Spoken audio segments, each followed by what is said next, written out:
योऽन्तः प्रविश्य मम वाचमिमां प्रसुप्तां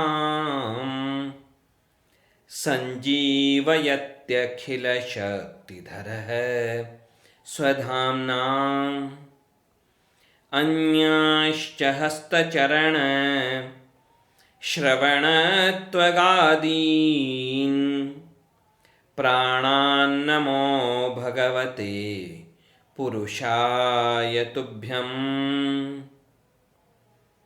श्रीवीरराघवदयार्द्रकृपावतारम् श्रीजानकीश पदपद्मपरागभृङ्गम्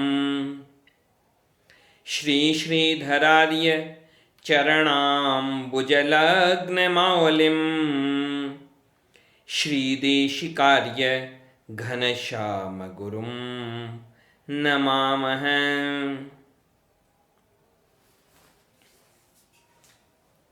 श्री वेदांत देशिक स्वामी जी महाराज ने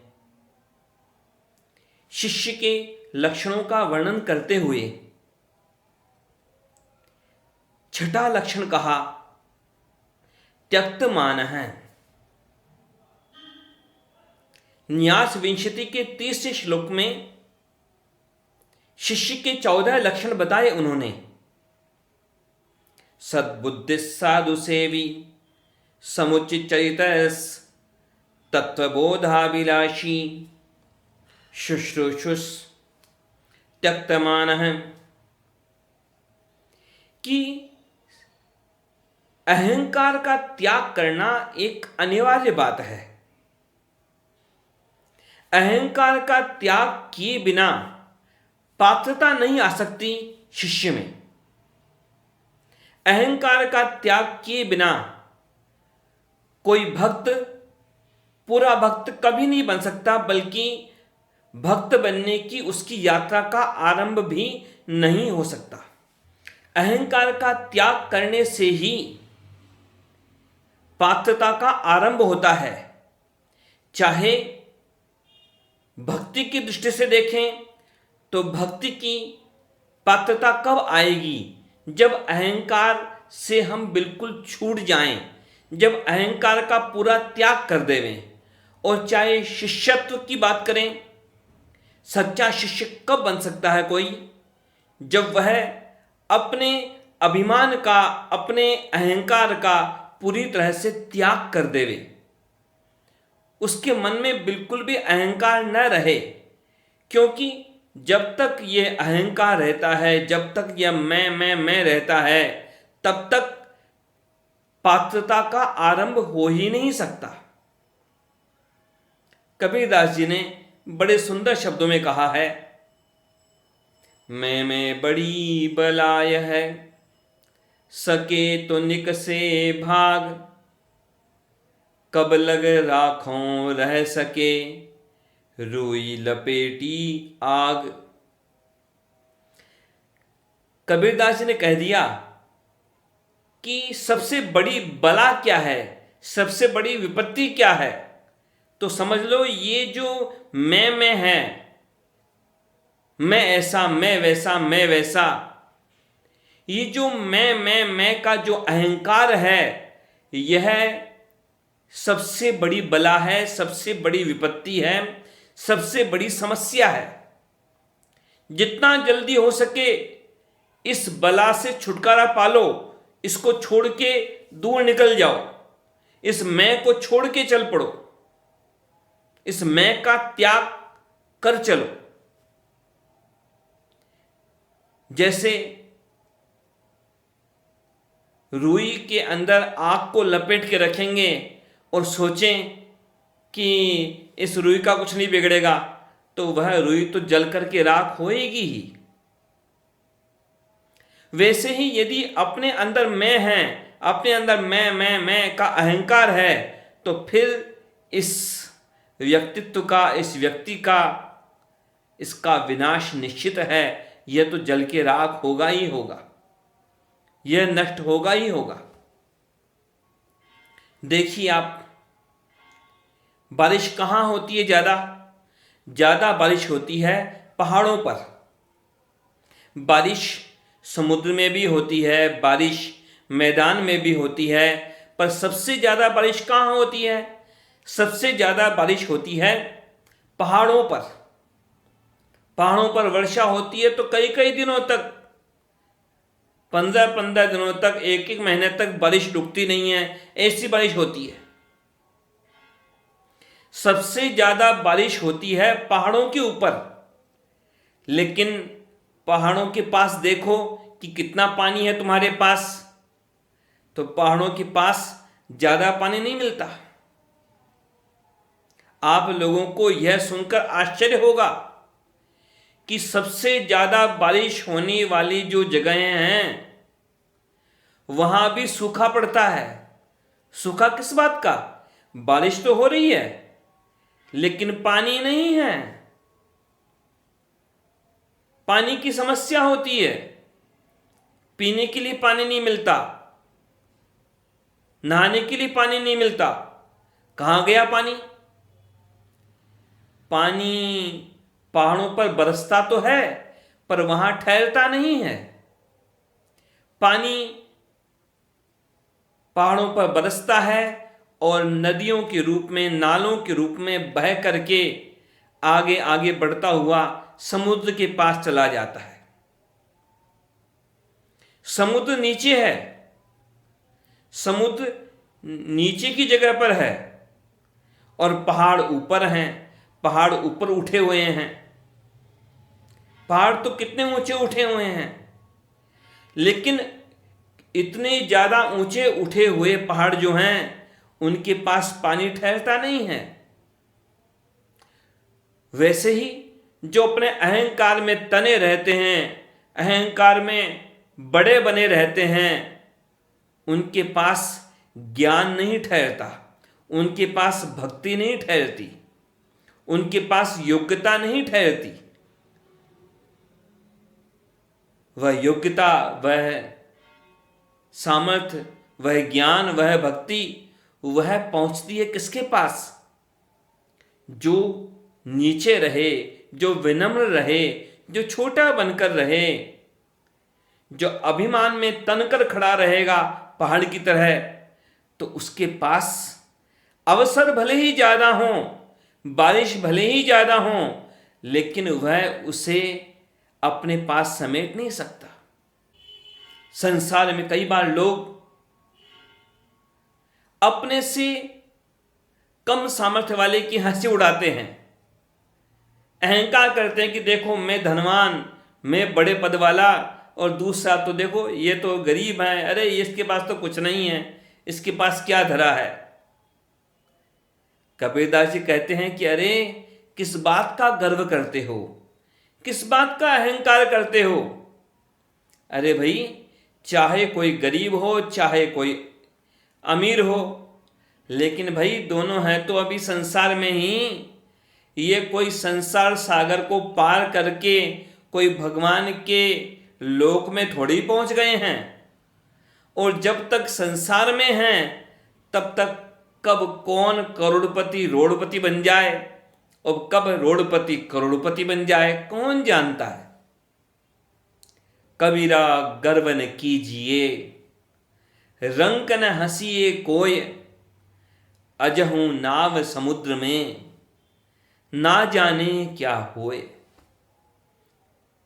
जब तक नाव समुद्र में है तो भले ही कोई नाव आगे हो, भले ही कोई नाव पीछे हो, लेकिन जब तक नाव किनारे तक नहीं लगी, जब तक नाव किनारे पर नहीं पहुंची, तब तक आगे पीछे होने का ज़्यादा महत्व नहीं है।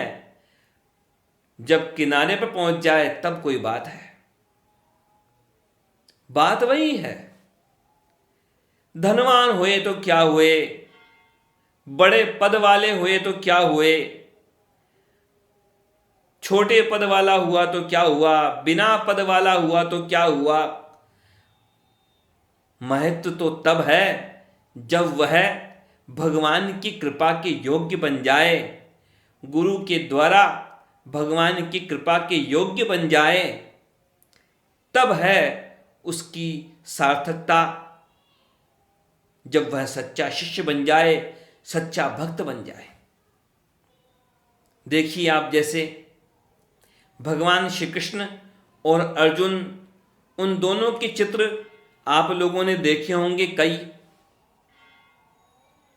तो सबसे ज़्यादा चित्र आप लोगों ने कैसा देखा होगा कि भगवान श्री कृष्ण रथ को चला रहे हैं, घोड़ों को हाँक रहे हैं, और पीछे अर्जुन खड़ा हुआ है रथ पर। कुरुक्षेत्र का मैदान, महाभारत का युद्ध, वह चित्र तो आपने सबसे ज्यादा देखा होगा। लेकिन जरा आप देखिए, उस अर्जुन को उपदेश कब मिला भगवान श्री कृष्ण के द्वारा गीता का? कब मिला उपदेश? जब वह रथ पर खड़ा रहा तब नहीं मिला उपदेश उसे? जब वह भगवान से ऊंचा बैठा है या ऊंचा खड़ा है या भगवान के बराबर खड़ा है, तब नहीं मिला उससे उपदेश? कब मिला उपदेश?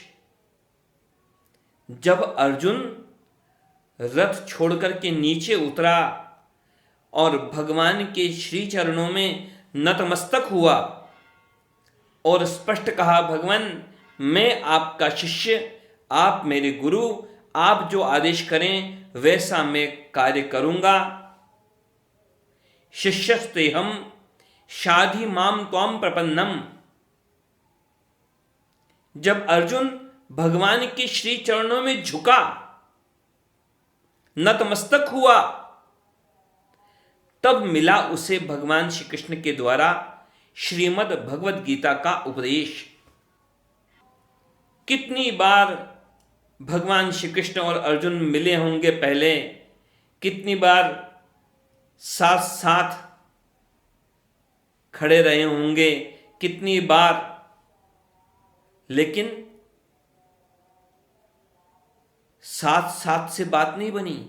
जब वह अपने आप को छोटा मानकर, अपने आप को भगवान से छोटा मानकर भगवान के श्री चरणों में नतमस्तक हुआ, तब भगवान का उपदेश उसे प्राप्त हुआ। और भी देखिए आप, भगवान श्री कृष्ण की महिमा को भी देखिए, भगवान श्री कृष्ण की बात देखिए आप। भगवान के अनेक अनेक नाम हैं। विष्णु सहस्त्रनाम में भगवान के नाम कहे गए, और जो भगवान के नाम हैं वे उनके व्यवहार के अनुसार हैं। उनका जैसा नाम है वैसा ही उनका व्यवहार है। ऐसा नहीं है कि नाम नैन सुख पर अंधे हैं, कि नाम तो नैन सुख है, कि नैन सुख मतलब आंखों का सुख, और लेकिन आंखें, कि आंखें तो आंखों से तो अंधे हैं। भगवान के गुणों का वर्णन ऐसा नहीं है कि जो गुण भगवान में नहीं है उनका वर्णन हो रहा हो, बल्कि गुण इतने हैं, अनंत हैं। विष्णु सहस्त्रनाम में कहा गया, अमानी मानदो मान्यो लोकस्वामी त्रिलोकधृक। कैसे है भगवान? लोकस्वामी, सारे संसार के स्वामी हैं। त्रिलोकधृक, सारे संसार को धारण करने वाले हैं। लेकिन फिर भी कैसे हैं? अमानी, बिल्कुल मान नहीं है, बिल्कुल अभिमान नहीं है, बिल्कुल अहंकार नहीं है। अहंकार का कोई भाव भगवान को छू भी नहीं गया है। अहंकार शून्य है। अमानी मानदो मान्यो, सबके द्वारा मान्य है, सबके द्वारा सम्मानित है भगवान। लेकिन स्वयं के मन में कोई कामना नहीं है सम्मान की। अमानी, मान की कोई कामना नहीं कि कोई मेरा सम्मान करे, ऐसी कोई कामना भगवान के मन में बिल्कुल नहीं। और कैसी बात और विचित्र कि खुद के मन में तो कोई इच्छा नहीं है सम्मान की, कि कोई मेरा सम्मान करे, लेकिन दूसरों के साथ कैसा करते हैं? मान दो, मानम ददाति यह सह मानदह। खुद सम्मान की कामना नहीं करते, खुद सम्मान बिल्कुल नहीं चाहते, कि कोई मेरा ऐसा सम्मान करे, लेकिन खुद औरों का सम्मान कैसे करते हैं? दूसरों का सम्मान बढ़ बढ़ कर करते हैं। स्वयं सम्मान नहीं चाहते, लेकिन दूसरे को सम्मान देते हैं बारंबार। सबको, यह नहीं कि कोई धनवान आया तो सम्मान दिया, कि कोई बड़े पद वाला है तो उसे सम्मान दिया, या जिससे कुछ मिलने वाला है उसको सम्मान दिया, ऐसा नहीं। सबको। भगवान को क्या चाहिए? भगवान को कोई क्या दे सकता है? लेकिन भगवान खुद सम्मान की कामना बिल्कुल नहीं रखते, लेकिन दूसरों को सम्मान देते हैं, सबको सम्मान देते हैं। मान दो मानम ददाती है, बिना कंडीशन सबको सम्मान देते हैं। जैसे अर्जुन को उपदेश भी दिया, लेकिन साथ ही साथ कैसी बात, एक तरफ उपदेश भी दिया, ज्ञान भी दिया, और सारथी भी बन गए। सारथी बने हैं, रथ हाँकने वाले, रथ चलाने वाले। कौन होगा भगवान के समान वीर? कौन होगा भगवान के जैसा बलवान? लेकिन भगवान श्री कृष्ण स्वयं रथ हाँकते हैं अर्जुन का। क्यों? वो कुछ भी करने को तैयार हैं अपने भक्तों के लिए। अमानी मान दो मान्यो। और भी देखिए आप, ये जो भगवान के जो जीवन चरित्र के जो अवतार चरित्र जो हैं, उनके अवतार लेकर के जो भी लीलाएं करते हैं भगवान, ये केवल सुनने के लिए नहीं है, ये केवल कहने के लिए नहीं है, ये केवल कहानी नहीं है, यह इतिहास भी है, यह अध्यात्म भी है, यह हम सब जिज्ञासु जनों के लिए, शिष्य जनों के लिए, भक्त जनों के लिए सीखने की वस्तु भी है। सब में सीखने की बात है। जब पांडवों ने राजसूय यज्ञ किया था, बड़ा महान यज्ञ, राजसूय यज्ञ, शायद उस राजसूय यज्ञ के बाद में भारत में राजसूय यज्ञ किया ही नहीं गया। तो राजसूय यज्ञ किया गया पांडवों के द्वारा, युधिष्ठिर के द्वारा। भगवान श्री कृष्ण को निमंत्रण भेजा, भगवान श्री कृष्ण वहाँ पहुँचे, और भगवान ने आते ही युधिष्ठिर को प्रणाम करके पूछ लिया कि आ गया हूँ, अब मुझे भी काम दीजिए आप कुछ। सब लोग कार्य कर रहे हैं, मेरे लिए भी कुछ कार्य निश्चित किया होगा आपने। मेरे लिए क्या कार्य निश्चित किया है, जरा बताइए मुझे आप, ताकि मैं वह काम करूं। युधिष्ठिर ने कहा, अर्जुन ने कहा, भीमसेन ने कहा भगवान श्री कृष्ण से कि भगवान आपको क्या करना है? आपको तो बुलाया था कि बस आप आइए, विराजिए, आप तो देखिए, आप तो आदेश कीजिए, हम सब काम करेंगे। मंत्री हैं, सभासद हैं, इतने कर्मचारी हैं, सबको काम दे दिया है, सबने सारा काम बांट लिया है, आपको कुछ करने की जरूरत नहीं है, बस आप तो विराजिए आराम से। लेकिन भगवान श्री कृष्ण ने क्या कहा कि नहीं नहीं, मैं केवल बैठने के लिए नहीं आया, मैं तो कुछ कार्य करने के लिए आया हूं, मुझे कुछ काम बताओ। अब तो पांडवों ने कह दिया कि भाई काम तो हम लोगों ने सब ने आपस में बांट लिया है, कोई काम बचा ही नहीं है। यदि आप काम करना चाहते हैं तो आप खुद ही ढूंढ लीजिए कि कौन सा काम किसी के अधीन नहीं हो, कौन सा काम किसी को नहीं दिया गया हो, कौन सा काम रह गया ऐसा जो किसी को नहीं दिया गया हो? अब तो भगवान ने कहा ठीक है, मैंने ढूंढ लिया काम। कि क्या ढूंढ लिया? भगवान श्री कृष्ण ने कहा कि मैंने तो काम ढूंढ लिया, यह काम ढूंढ लिया मैंने तो कि जब जो भी अतिथि आएंगे और भोजन करेंगे तो उनकी जूठी पत्तलों को उठा करके फेंकने का काम मैं कर दूंगा। उनकी जूठी पत्तलों को उठाने का काम कर लूंगा। कितनी बड़ी महानता की बात भगवान की।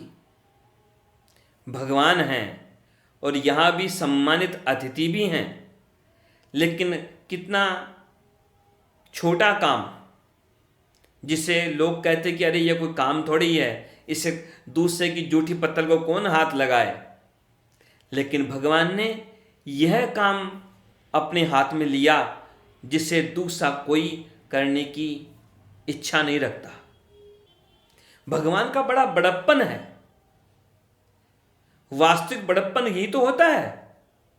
वास्तविक बड़प्पन बड़े पद से नहीं आता, वास्तविक बड़प्पन बड़े धन से नहीं आता।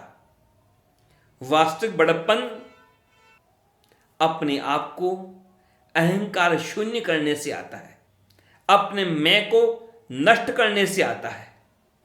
शास्त्रों में एक बड़ा गंभीर एक श्लोक आता है, संसार में किस तरह से अपने आप को अभिमान शून्य बनाया जाए, किस तरह से अपने आप को भगवान की कृपा के योग्य बनाया जाए, इस बारे में कहा गया उस श्लोक में।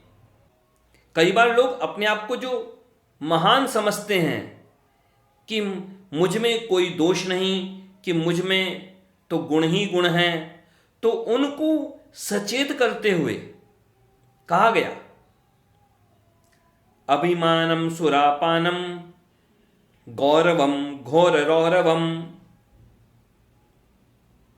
कई बार लोग कहते हैं कि अरे मुझे तो सुपारी का भी नशा नहीं है, अरे मुझे तो कोई चाय की भी लत नहीं है। कई बार लोग कहते हैं ऐसा, अपने आप को दूसरों की तुलना में श्रेष्ठ दिखाने के लिए कि मैं तो सबसे बढ़कर के हूं, मैं तो सबसे ऊंचा हूं। ऐसा दूसरों को नीचा दिखाने के लिए और अपने आप को ऊंचा दिखाने के लिए कई बार कई तरह की तुलनाएं करते हैं लोग दूसरों के साथ में। तो कहा गया अभिमानम सुरापानम, कि अरे ये जो तुम अपने मैं की बात कर रहे हो कि मैं ऐसा, अरे यह अभिमान तो समझ लो, जितनी बार यह मैं तुमको स्मरण आता है, जितनी बार तुम अपनी जबान से मैं बोलते हो, समझ लो तुम उतनी बार शराब पी रहे हो। सुरापान से भी बढ़कर के यह अभिमान, उससे भी बड़ा नशा है। शराब के नशे को बुरा क्यों कहा गया? क्योंकि उसमें विवेक गायब हो जाता है।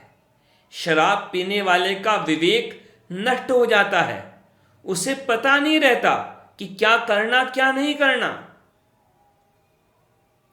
उसके बुद्धि में जो अंतर है, बुद्धि का जो विवेक का जो निर्णय का जो उसका संतुलन है, वह संतुलन नष्ट हो जाता है। धर्म अधर्म, कर्तव्य अकर्तव्य, क्या करना क्या नहीं करना, क्या बोलना क्या नहीं बोलना, वह सारा संतुलन नष्ट हो जाता है नशे में। तो कहा गया अभिमानम सुरापानम, जितनी बार ये अहंकार तुम्हारे मन में आता है, समझ लो तुम उतनी बोतल शराब पी गए। गौरवम घोर रौरवम, कई बार लोग अपने आप का बड़प्पन दिखाते हैं कि अरे मेरा गौरव ऐसा, मैं तो ऐसा, अरे मेरा तो ऐसा सम्मान, मेरी तो ऐसी पूछ, अरे यहाँ से वहाँ तक, कहाँ कहाँ तक मेरी तो ऐसी पूछ है, ऐसा जोड़ तोड़ है, ऐसा संपर्क है।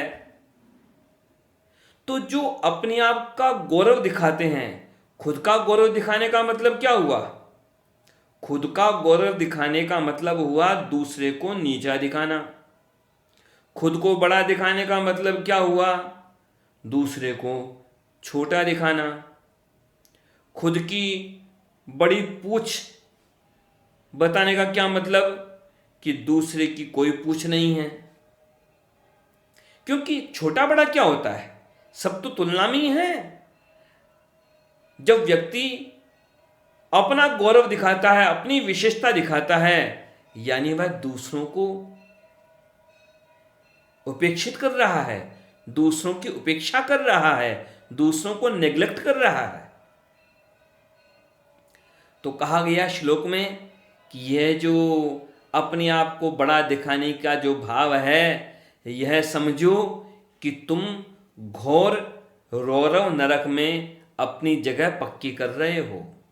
जो तुम अपने आप को बड़ा दिखा रहे हो, दूसरों को उपेक्षा करके नीचा दिखा रहे हो, यह तो घोर रौरव नरक में अपनी जगह निश्चित कर रहे हो। लोग कई बार अपनी प्रतिष्ठा दिखाते हैं कि मेरी ऐसी प्रतिष्ठा है गांव में, अरे मेरी प्रतिष्ठा है पूरे शहर में, अरे 50 ट्रस्टों में ट्रस्टी हूँ, अरे सैकड़ों कमेटियों में सदस्य हूँ, अरे अपने आप को पता नहीं कितना प्रतिष्ठित दिखाना चाहते हैं लोग। लेकिन ये प्रतिष्ठा क्या है? ये प्रतिष्ठा क्या है? यहां कुछ बड़े कटु शब्द हो सकते हैं, लेकिन दवाई यदि कड़वी भी होती है तो भी वह दवाई पीने योग्य होती है, वह दवाई सम्मान करने योग्य होती है। कहा गया, तुलना की गई। प्रतिष्ठा की तुलना किससे की गई? सूअर होता है सूअर। सूअर का क्या काम होता है? सूअर का क्या भोजन? जो मानव का मल है, उस मल को खाता है सूअर। जिस मल का उल्लेख सुनकर के भी व्यक्ति को घृणा होती है, उस मल को सूअर खाता है। और फिर सूअर का मल, सूअर की विष्ठा हो, वह तो और ही कितनी ज्यादा ग्लानि की चीज है। तो क्या कहा गया यहां? कि प्रतिष्ठा को समझो सूकरी विष्ठा, सूअर की विष्ठा के समान समझो। अभिमान को शराब पीने योग्य समझो। गौरव को घोर नरक में अपनी जगह पक्की करने के समान समझो। और प्रतिष्ठा को सूअर की विष्ठा के समान समझो। और इन तीनों का त्याग कर दो और फिर भगवान का भजन करो, तो निश्चय ही भगवान की कृपा मिल ही जाएगी। अभिमानम सुरापानम गौरवम घोर रौरवम प्रतिष्ठा सूकरी विष्ठा त्रयम त्यक्त्वा हरिम भजेत। तो वह बात तो निश्चित है। इस मैं को लेकर के न तो कोई सच्चा शिष्य बन सकता है, और इस मैं को रख करके न कोई सच्चा भक्त बन सकता है। कबीरदास जी तो स्पष्ट कहते हैं, जब मैं था तब हरि नहीं, अब हरि है मैं नहीं। जब तक ये मैं था मुझ में, तब तक हरि का दर्शन नहीं था। और अब जब हरि की प्राप्ति हुई है, भगवान की प्राप्ति हुई है, अब यहां कोई मैं नहीं है। अब यहां कोई मैं नहीं है। कि क्यों? दोनों क्यों नहीं हो सकते? कि हरि भी रहे और मैं भी रहूं? तो कबीरदास जी ने कह दिया कि देखो भाई, भगवान की प्राप्ति का मार्ग सीधा है। सरल है लेकिन संकरा है। भगवान की प्राप्ति का मार्ग सीधा है, सरल है, लेकिन संकरा है। इस प्रेम के मार्ग पर, भक्ति के मार्ग पर केवल एक ही जा सकता है। यहां मैं को साथ लेकर के कोई व्यक्ति भगवान की प्राप्ति के मार्ग पर आगे नहीं बढ़ सकता। जब मैं था तब हरि नहीं, अब हरि है मैं नाही। प्रेम गली अति सांकरी, तामे दोन समाही। तो भगवान के श्री चरणों में प्रार्थना है कि हम सबका, आप सबका, संसार में सबका अहंकार नष्ट हो, अभिमान दूर हो, ताकि हम अभिमान का त्याग करके, अभिमान शून्य हो करके सच्चे शिष्य बन सकें, सच्चे भक्त बन सकें और हमारा जीवन सार्थक हो सके। जय श्रीमन नारायण।